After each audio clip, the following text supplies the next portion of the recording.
Hello everyone, a very warm welcome to my YouTube channel Life Sciences and this is your friend Supriya. Guys, इससे पहले मैंने 2 video upload किए थे और उस वीडियो में मैंने आपको प्री पीएचडी इंटरव्यू प्रिपरेशन के बारे में बताया था और एक वीडियो में मैंने आपको बताया था कि आप जब इंटरव्यू में एंटर करते हैं तब आपको कैसे अपना इंट्रोडक्शन प्रिपेयर करना है, कैसे आपको एसओपी प्रिपेयर करना है, मेल कैसे करना है। इस वीडियो में हम बात करेंगे 5 मोस्ट इम्पॉर्टेंट क्वेश्चंस या जो आपको प्रैक्टिस करके पहले से जाने हैं, ठीक है, क्योंकि ये बहुत ही इम्पॉर्टेंट है और ये हर इंटरव्यू में मुझे लगता है पूछे ही जाते हैं क्योंकि मैंने भी एक्सपीरियंस किया है। तो ऑल्दो सारे ही इंटरव्यू में इन जो भी मैं आपको क्वेश्चन बताऊंगी इनसे रिलेटेड पूछा गया है। तो सबसे पहले हम बात करते हैं एरिया ऑफ इंटरेस्ट की। मैंने आपको पहले भी बताया है कि जब आप इंटरव्यू देने जाते हैं तो आपको अपना एरिया ऑफ इंटरेस्ट पता होना चाहिए, ठीक है। आप याद, क्योंकि कभी कभी ऐसा होता है कि वो हमसे कुछ क्वेश्चन पूछ रहे हैं सपोज, ठीक है, तो हमें नहीं आ रहा है तो वो बोल देते हैं अच्छा ठीक है आपका क्या इंटरेस्ट है या आप क्या पढ़ के आए हो, या हम खुद से बोलते सर मैं ये प्रिपेयर करके आया हूँ। इसलिए मैं कहती हूँ कि आपको आपका एरिया ऑफ इंटरेस्ट पता होना चाहिए। तो आज मैं बता रही हूँ फॉर एग्जाम्पल के लिए, जैसे किसी बच्चे ने कैंसर पे प्रिपेयर किया, ठीक है, तो कैंसर पे जैसे आपने, तो कैंसर का आपको बेसिक तो पता ही है, ठीक है, तो वो बी स्पेसिफिक ना, आप कैंसर क्या, कैंसर तो इतना ब्रॉड है, इतना बड़ा है, वैसे थोड़ी ना कह दोगे वो पूछेंगे कौन से कैंसर पे, तो आपको बताना। जैसे मैं एग्जांपल के लिए आपको बोली, जैसे आपने कहा कैंसर ड्रग डिलीवरी, आपका एक टॉपिक है कि किसी भी अगर किसी को भी कैंसर होता है तो उस कैंसर पेशेंट में हम ड्रग डिलीवर कैसे करते हैं, आपने बताया। तो वो आपसे पूछेंगे कौन से कैंसर पे आप काम करना चाहते हैं। तो बहुत सारे कैंसर है, skin cancer, lung cancer, mouth cancer, stomach cancer, बहुत सारे कैंसर हैं। आपको ये बताना पड़ेगा कि आप कौन से कैंसर पे काम करना चाहते हैं। फिर तो ये सबसे इंपॉर्टेंट है। फिर उसके बाद आप प्रिपेयर कर सकते हैं, जैसे मैं आप एग्जाम्पल लेके चल रही हूँ, ये टॉपिक पे नहीं कि आप इसी पे प्रिपेयर कर लें, कि आपने कहा कि कैंसर ड्रग डिलीवरी, तो कौन कौन से ड्रग्स मार्केट में अवेलेबल हैं, क्योंकि ऐसा तो है नहीं कि कोई ट्रीटमेंट आया ही नहीं है, तो कौन कौन से, एटलीस्ट आपको 5 ड्रग्स के नेम पता होना चाहिए कि हाँ ये ड्रग्स अवेलेबल है, मैंने इस ड्रग के बारे में पढ़ा है। इससे ये होता है कि इंटरव्यू पैनल को पता चलता है कि हाँ ये बच्चा फोकस्ड है, हाँ ये पढ़ के आया है। थर्ड, कि जो भी एग्जिस्टिंग मेथड्स हैं या जो भी एग्जिस्टिंग टेक्निक्स हैं, आप ड्रग डिलीवरी के बारे में आप बता सकते हो कि सर मैंने ये पढ़ा था, ये मेथड्स और ये टेक्निक्स अवेलेबल हैं। फिर सबसे इंपॉर्टेंट मैंने आपको बताया कि एरिया ऑफ इंटरेस्ट क्या। आपको एरिया ऑफ इंटरेस्ट में अगर आप कैंसर के बारे में बता रहे हैं तो आपको उसका A to Z पता होना चाहिए, एटलीस्ट बेसिक तो आपको नॉलेज होना चाहिए और स्पेसिफिक रहो।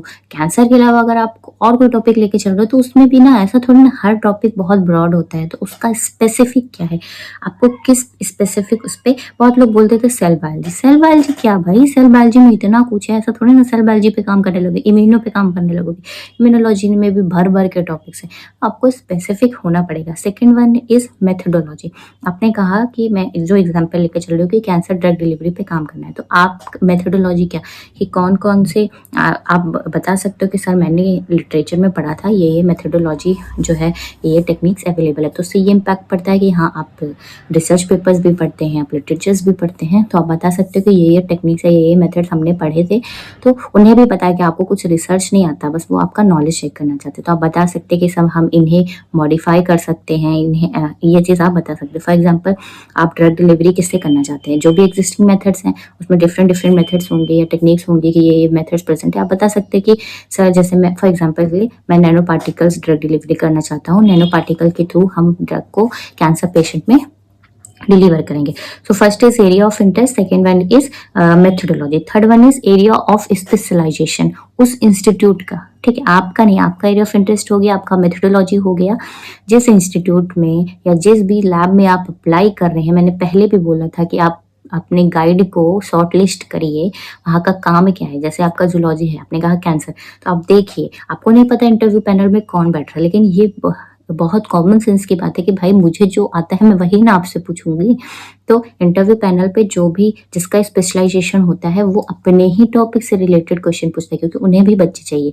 तो अगर आपको आता है तो वो आप पे इंटरेस्ट दिखाते हैं। तो इसीलिए अगर 5-4 कैंसर पे काम चल रहे हैं तो आप उस कैंसर पे पढ़ के जाइए। जैसे आपने एग्जाम्पल के लिए बोल दिया, स्पेसिफिक कर दिया कि मैं ब्रेस्ट कैंसर पे काम करना चाहता हूँ, और वो बोल दिए कि स्किन कैंसर के बारे में आपको कुछ पता है, क्योंकि हो सकता है उनका भाई उस पर काम चल रहा हो। इसीलिए मैं कहती हूँ कि हर पीआई का प्रोफाइल चेक करिए, हर का नहीं बट आपके जो काम से रिलेटेड है उनका चेक करिए और देखिए उनका क्या क्या काम चल रहा है, और आप उसका एक बेसिक लेके चलिए कि हाँ इसके बारे में भी नॉलेज है आपको, ये भी आप पढ़ के चल सकते हैं।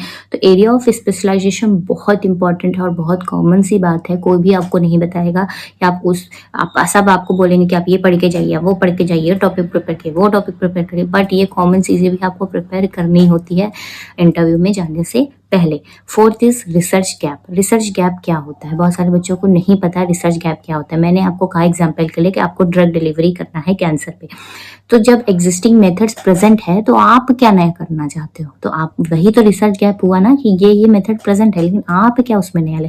तो आप बता सकते हो फॉर एग्जाम्पल के लिए कि जैसे ये डिलीवरी मेथड्स प्रेजेंट है, ये टेक्निक्स प्रेजेंट है, तो ये इको फ्रेंडली नहीं है, कॉस्ट इफेक्टिव है, या पेशेंट पे बहुत ज़्यादा इम्पैक्ट पड़ रहा है, उसका सेल का डेथ ज़्यादा हो रहा है, ये चीज़ आप बता सकते हो। तो मैं इसके लिए और नई टेक्निक्स जो इको फ्रेंडली हो, कॉस्ट इफेक्टिव हो, लोग अफोर्ड कर पाए, वो डेवलप करना चाहता हूँ। ये रिसर्च गैप हुआ कि जो प्रेजेंट है उसका लिमिटेशंस क्या है, जो एग्जिस्टिंग मेथड्स प्रेजेंट है उसका लिमिटेशंस क्या है, ये भी आपको पता होना चाहिए। क्योंकि अगर आप वहाँ उनके आंसर्स, क्वेश्चंस के आंसर देते रहेंगे तो वो तो आपसे और क्वेश्चंस पूछेंगे ना, उन्हें इंटरेस्ट आएगा भाई। फिफ्थ वन इज कि आप यही टॉपिक क्यों आपने यही टॉपिक क्यों सेलेक्ट किया। ठीक है, जैसे मैं अपना एक्सपीरियंस बताती हूँ, मैंने भी कैंसर पे ही प्रिपेयर किया था, इसलिए मोस्ट ऑफ द टाइम मैं कैंसर के एग्जाम्पल भी देती हूँ। ठीक है, तो मैंने DU का जब मेरा इंटरव्यू था दिल्ली यूनिवर्सिटी का तो दिल्ली यूनिवर्सिटी में एक पैनल मेंबर ने मेरे से पूछा, उन्होंने कहा कि आपने कैंसर ही क्यों सिलेक्ट किया?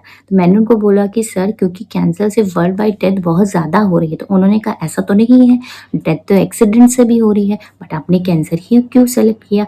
मैंने क्या उसका आंसर दिया वो तो मैं आपको अपने एक्सपीरियंसेस में बताऊंगी, जब मैं अपना इंटरव्यू के एक्सपीरियंस पे वीडियो जब लेके आऊँगी तब मैं बताऊंगी। लेकिन आपने क्यों ये टॉपिक सेलेक्ट किया, आप इसी पे क्यों इंटरेस्टेड हो, ये आपको नॉलेज होना चाहिए। इसका बारे में इसका आंसर बहुत अच्छा आपको प्रिपेयर होना चाहिए। सो ये 5 मोस्ट इंपॉर्टेंट क्वेश्चंस हैं और ये बहुत बेसिक सी बात है।